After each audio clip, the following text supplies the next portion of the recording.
नमस्कार, आप देख रहे हैं बिग फाइट लाइव। आपके साथ मैं श्वेता मिश्रा अवस्थी। भारत के प्रधानमंत्री नरेंद्र मोदी इजराइल दौरे पर पहुंच चुके हैं। एयरपोर्ट पर उनका स्वागत इजराइल के प्रधानमंत्री बेंजामिन नेतन्याहू और उनकी पत्नी सारा ने किया। ये दौरा भारत और इजराइल के बीच मजबूत रणनीतिक और बहुआयामी साझेदारी को और आगे बढ़ाने के मकसद से किया गया है, जिसमें ट्रेड, डिफेंस, टेक्नोलॉजी ट्रांसफर जैसे कई अहम पहलू शामिल हैं। मोदी पहले भारतीय प्रधानमंत्री हैं जिन्हें इजरायली संसद कनेसेट को संबोधित करने का अवसर मिला है। भारत इस दौरे से अपने फिलिस्तीन इजराइल संतुलित संबंध बनाए रखते हुए भारत मिडिल ईस्ट यूरोप आर्थिक कॉरिडोर, $10 बिलियन की डिफेंस डील और आयरन डोम, बराक मिसाइल और यूएवी ड्रोन प्रोजेक्ट्स पर सहयोग को मजबूत कर रहा है। हालांकि इस दौरे के साथ कई अंतर्राष्ट्रीय और क्षेत्रीय सवाल भी जुड़े हैं। पड़ोसी देश पाकिस्तान का मीडिया इसे अपने लिए खतरे की घंटी बांध रहा है और इस्लामिक देशों में मिडिल ईस्ट तनाव को लेकर चिंता बढ़ रही है। वहीं विपक्ष ने भी इस दौरे पर गाजा में मारे गए निर्दोष नागरिकों और मानवाधिकार संकट को रेखांकित करने की मांग की है। तो अब बात इस मुद्दे पर कि क्या ये दौरा केवल रणनीतिक साझेदारी का नया अध्याय है या पड़ोसी देशों की प्रतिक्रिया इस्लामिक दुनिया की चिंता और विपक्ष के मुद्दे भारत के अंतर्राष्ट्रीय संदेश और कूटनीतिक संतुलन को प्रभावित करेंगे।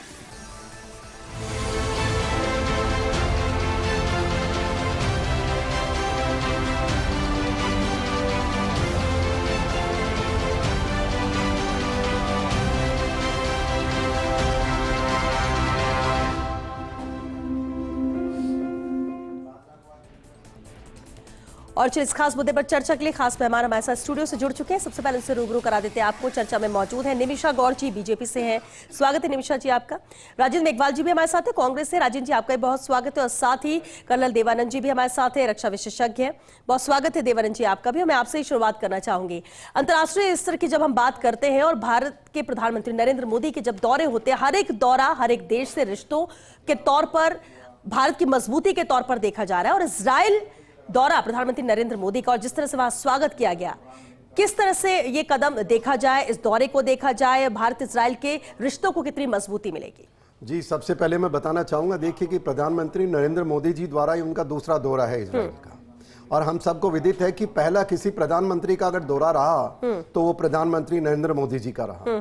और इस समय जो ये दौरा बहुत छोटे समय के निमंत्रण के बाद हुआ है, मैं इसको भारत के हितार्थ का और एक बहुत अच्छा फैसला मानता हूं मोदी जी का और भारतीय जनता पार्टी का। अब देखिए, इसमें सबसे बड़ी बात क्या कि इस आज के दौर में इजराइल में जाने का मतलब बहुत अंतरराष्ट्रीय जियोपॉलिटिक्स में जितनी उथल पुथल चल रही है, देखिए आप इधर ईरान और बाकी जो देश हैं, उधर यूक्रेन, रूस, पूरे दुनिया में, अमेरिका ने वेनेजुएला में क्या किया और अभी अमेरिका ईरान में क्या प्लानिंग चल रही है। तो भारत के प्रधानमंत्री का इजराइल में उतर करके जैसा आपने बताया, जितना भव्य स्वागत किया और उनकी धर्मपत्नी भी वहीं उनको रिसीव करने के लिए खड़ी थी, तो मैं ये मानता हूं कि भारत ने बहुत अच्छा कदम बताया, क्लियर कर दिया। अब वो इफ किंतु परंतु का कोई सवाल नहीं कि भारत इजराइल के साथ खड़ा है। दूसरी बात आपने चलते चलते बताई कि भारत में बहुत सारी ऐसी आवाजें जो आवाज उठा रही हैं कि जो इजराइल द्वारा जो इजराइल के ऊपर हमास का हमला हुआ था, उसके बाद ह्यूमन राइट वायलेशन। देखिए, इन एंटी नेशनल जो टूल किट है, जो एंटी हमारे सुरक्षा के लिहाज से मैं उसको टूल किट कहता हूं, उनको ये ह्यूमन राइट नजर आ रहे हैं, उनको वो नजर नहीं आया निर्दोष लोगों की किस प्रकार हमास के लोगों ने आकर के एक अपना फेस्टिवल मना रहे निर्दोष नागरिकों को बेरहमी से मारा। और मारा ही नहीं, उन महिलाओं बच्चों को ले जाकर के उनके साथ यातनाएं दी और कितनों को मार के पटक दिया। मेरा इतना ही काफी उन लोगों से। पर जहां बड़ी बात है देश के लिए, आज नरेंद्र मोदी जी और भारत एकमात्र ऐसा देश बन के निकल के आया है जिसने अपनी जो सूझबूझ कहो, एक नागरिकों की एकता कहो, और ये सारा जो अंतरराष्ट्रीय पटल पर जो एक भारत का एकमात्र देश है जो अमेरिका के साथ भी रिश्ते अच्छे हैं, रूस के साथ भी अच्छे हैं, ईरान के साथ भी अच्छे हैं, तो इजराइल के साथ भी अच्छे। मैं इसको बहुत अच्छा देख रहा हूं। आपने खुद ने बताया 2-3 इजराइल के साथ भारत ने 1947 के जब आजादी के बाद मान्यता जरूर दी, पर हमारे रिलेशन शायद 91-92 के अंदर हमारे वो डिप्लोमेटिक रिलेशंस हुए थे। उस समय से लेकर के जब मोदी जी पहली बार जाते हैं, इतना लंबा समय लगा, पर जो समय लगा उसके देखिए मैं आपको 2-3 बिंदु बताना चाहूंगा। पहला, एग्रीकल्चर के अंदर जो भारत के अंदर 90 के दशक में में जो जो एक क्रांति आई थी, जो किस प्रकार के सीड्स हैं, बहुत सारे प्लांट्स हैं, और वो ड्रिप इरिगेशन जो भारत में है उससे बहुत बड़ा फायदा हुआ। दूसरा, सुरक्षा के लिहाज से देखिए, मैं इसको ये मानता हूं, हमें सबको पता है कि कारगिल युद्ध में किस प्रकार से लेजर गाइडेड वेपन इन्होंने हमें दिए और जिसके कारण हमारी मदद हुई। किस प्रकार इन्होंने सैटेलाइट कम्युनिकेशन हमको दिया, जबकि रूस ने भी मना कर दिया, चीन ने भी मना कर दिया, अमेरिका ने मना कर दिया, हमारे साथ खड़े थे। और सबसे बड़ी बात जो अभी हुआ है ऑपरेशन सिंदूर के अंदर, हमें पता है किस प्रकार भारत के विरोध के अंदर पाकिस्तान के साथ तुर्की, चीन और एक दो देश थे जो आकर के यहां खड़े हो गए, बेड़े डाल दिए थे इन लोगों ने अपने इंडियन ओशन के अंदर। तब ये एकमात्र ऐसा देश था जो हमारे साथ खड़ा था।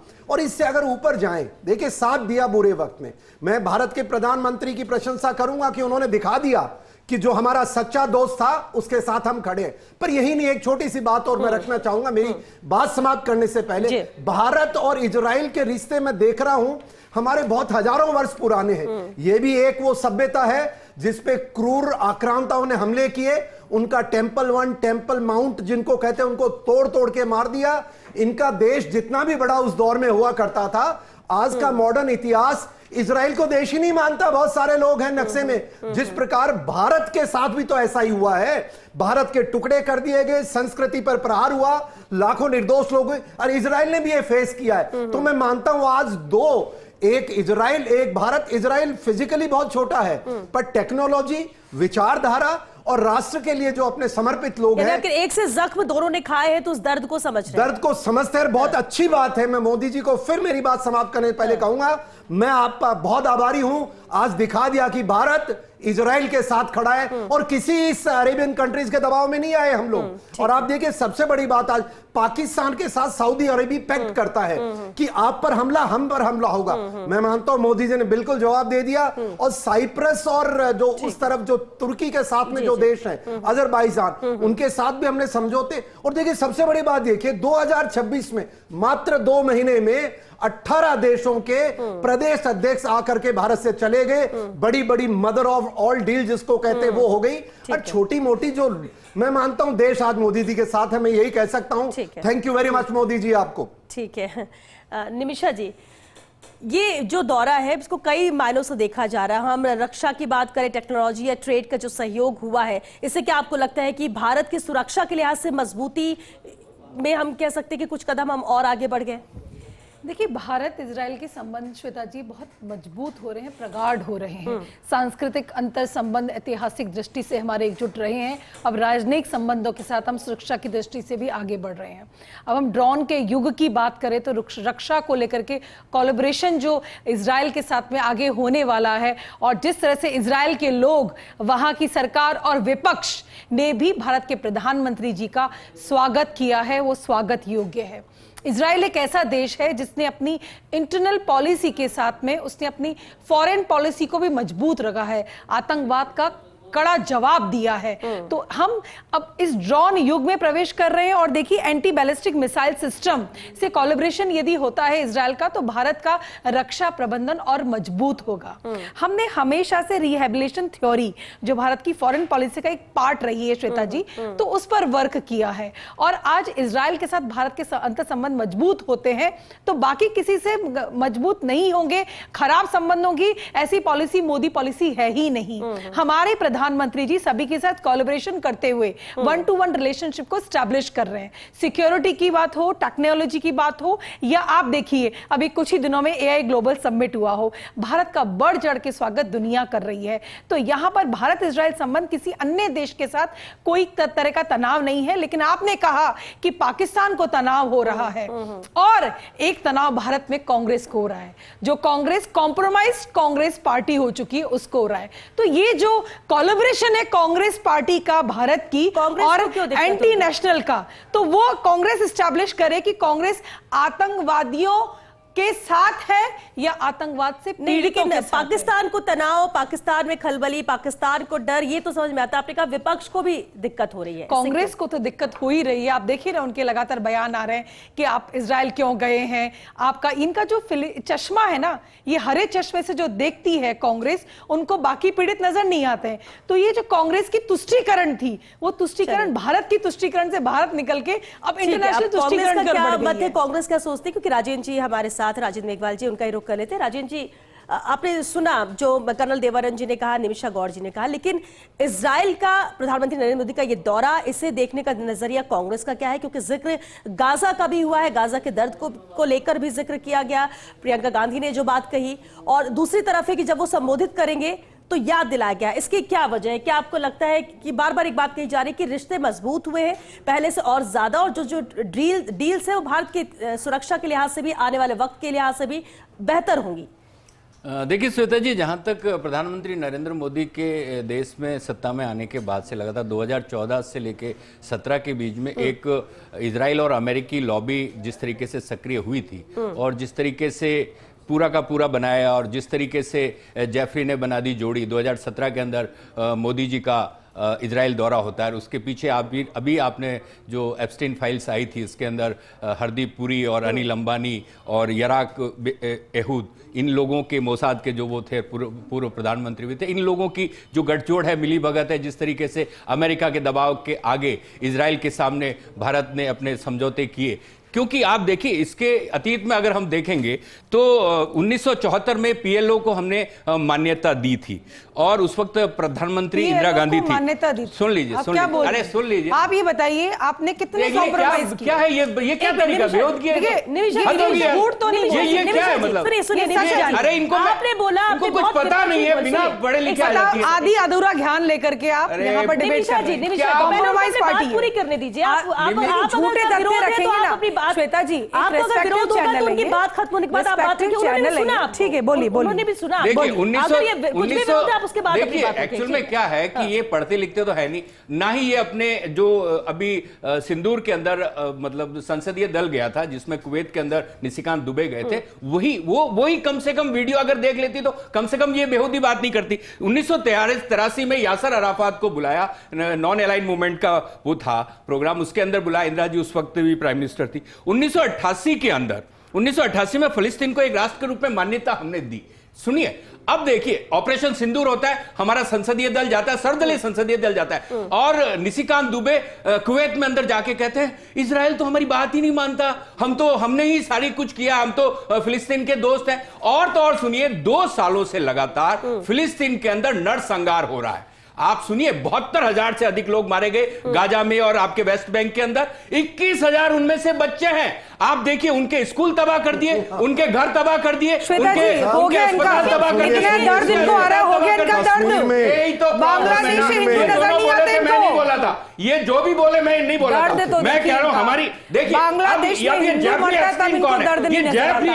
अफगानिस्तान में जब आक्रमण होता है वो नजर नहीं आता, यूक्रेन पे आक्रमण करते हुए दर्द नजर नहीं आता। लेकिन कांग्रेस इजराइल के आगे मोदी को झुकाया, मोदी ने इजराइल में जाके डांस किया, और ये कॉम्प्रोमाइज कांग्रेस है, ये कांग्रेस कॉम्प्रोमाइज हो चुकी है। मुझे एक बात बताइए, जो इस देश का दिवालिया कारोबारी है अनिल अंबानी, उसकी रिलायंस एयर स्ट्रक्चर को आपने राफेल बनाने को का नाम है, राजीव गांधी का नाम है, वो दिवालिया है। मैं क्या कह रहा हूं, वो अनिल अंबानी मोदी की आराम से बात रखिए, आराम से बात रखिए। आप बताइए, सबसे पहले तो कांग्रेस इस्तीफा दे।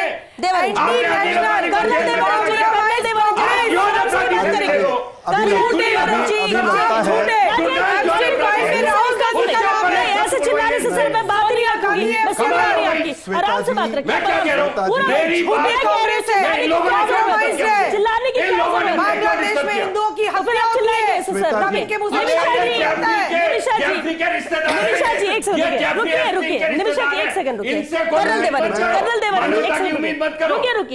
इटालियन भाषा बोलना बंद कर दीजिए। छोटी छोटी बच्चियों का और उसके अंदर भी हमारे देश के नेताओं का सर, रुकिए। रोना तो बंद करिए, इजराइल की भूमि पर जाइए। आप यूक्रेन के बांग्लादेश के हिंदू नजर नहीं आते, राहुल गांधी, सोनिया गांधी पढ़ के आते, श्वेता जी मेरी बात सुन, नहीं कमरे में पढ़ करके राजनीति नहीं होती है, दूसरे पर आरोप मत लगाइए। नहीं, आप दोनों को थोड़ा सा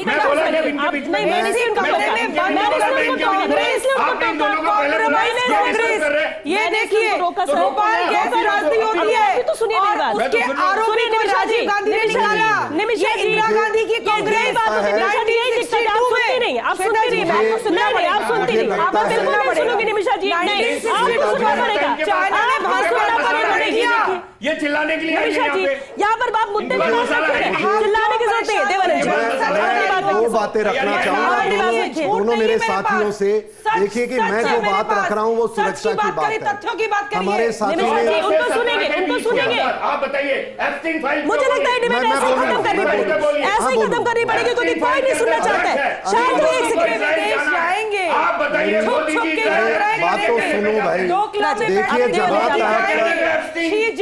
जहां तक ये आज की चर्चा है हमारी, ये चर्चा है आज मोदी जी की विजिट को लेकर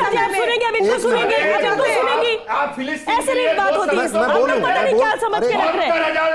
ठीक है राजेंद्र जी, मैं उसी का जवाब दे रहा हूँ। अगर आप मेरा मैं उसी का जवाब देना चाहता हूँ।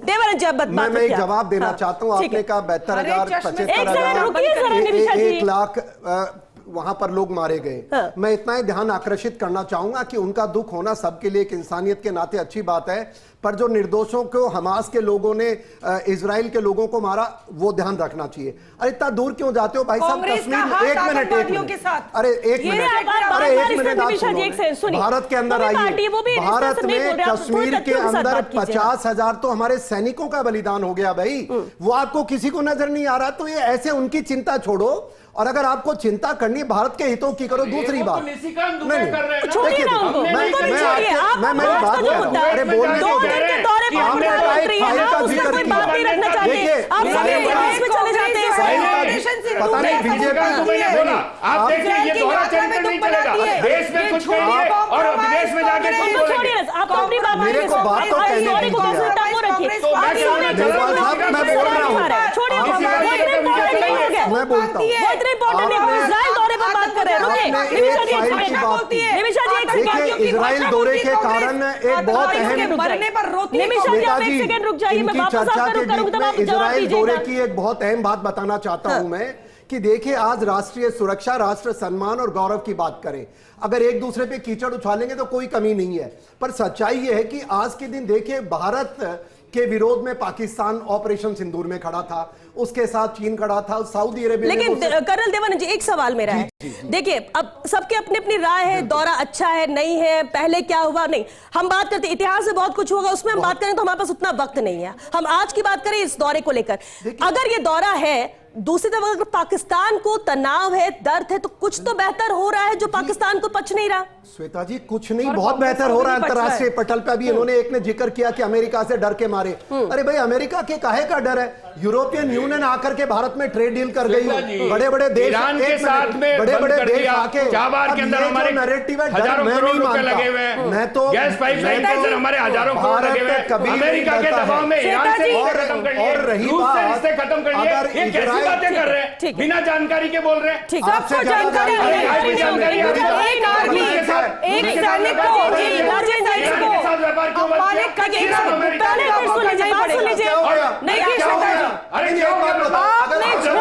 आप डरोगे?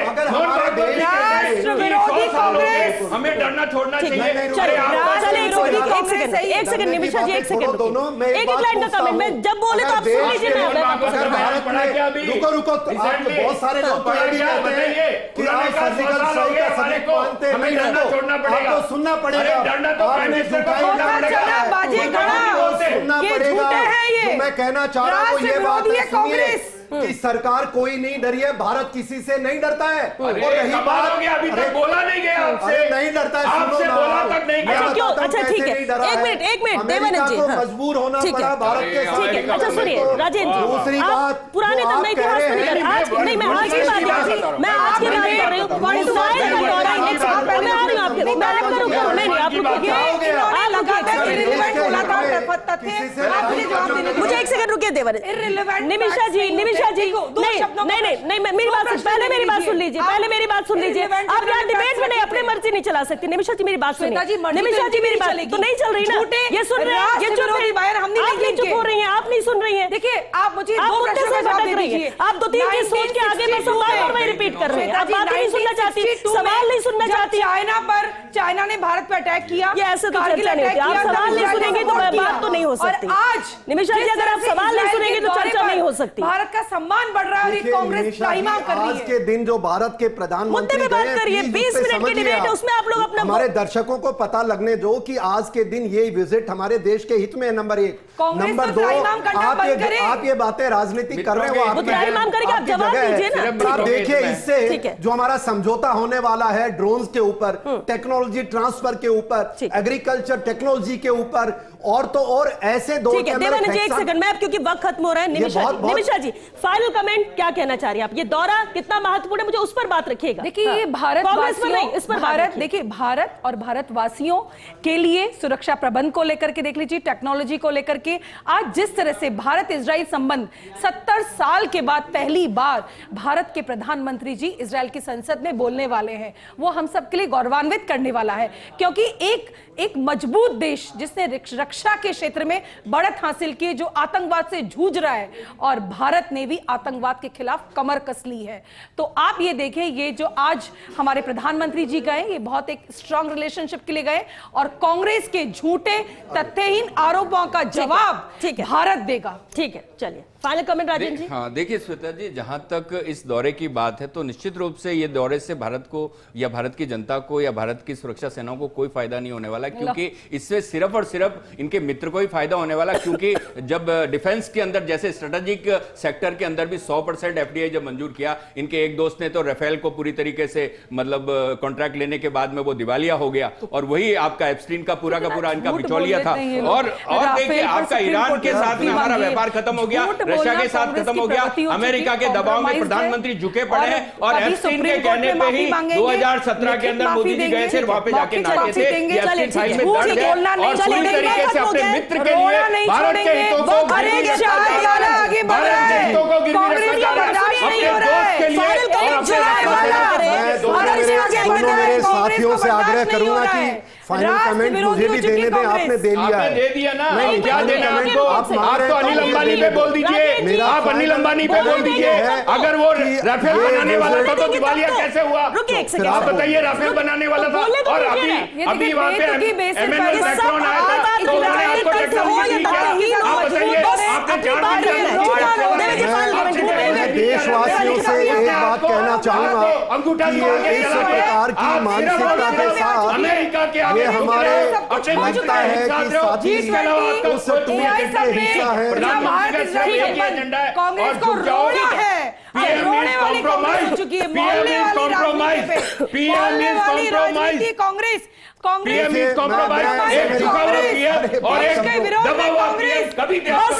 बस निमिषा जी, बस आप दोनों ने बिल्कुल ऐसा भाषण दिया कि हम मंच पर दे रहे हैं और डिबेट शो में नहीं है।